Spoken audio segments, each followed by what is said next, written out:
laking tuwa ng magulang mo, at ang kamay nila ang iyong ilaw.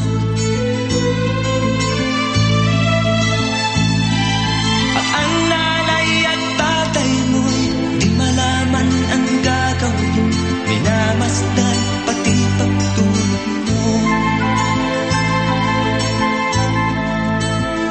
At sa gabing napupuyat ang iyong nanay sa pagtimpla ng gatas mo. At sa umaga na may kalong ka ng iyong amang tuwang-tuwa sa'yo.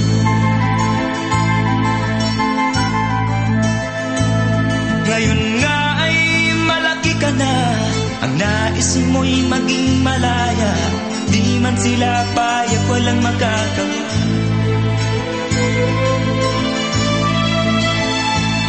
Ikaw nga ay biglang nagbago, naging matigas ang iyong ulo, at ang payo nila'y sinuway mo. Di mo man lang inisip na ang kanilang ginagawa'y para sa'yo. Pagkat ang nais mo'y masundot ang layaw mo, di mo sila pinapansin.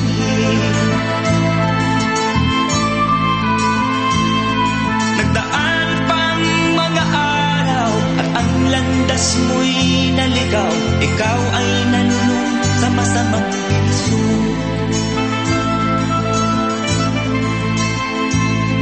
At ang una mong nilapitan, ang iyong inang lumuluha, at ang tanong, anak, ba't ka nagkaganyan? At ang iyong mga matay biglang lumuha lang di mo napapansin. Pagsisisiyang sa isip mo, nalaman mo ika'y nagkamali. Pagsisisiyang sa isip mo, nalaman mo ika'y nagkamali.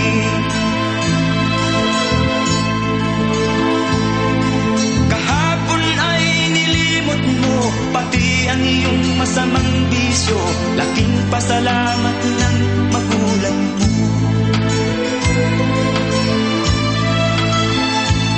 Ikaw nga ay tuluyang nagbago, natagpuan ang sarili, galaw ng isip mo matuwid na. Patuloy ang takbo ng araw, at ikaw ay natutong umibig. Hindi naglaon at ipinasya mo, lumagay ka na sa tahimik.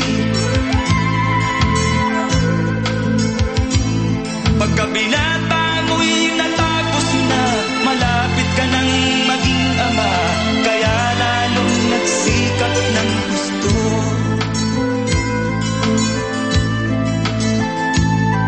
Dumating ang iyong hinihintay, sinilang ang panganay mo, parang langit ang iyong nadama.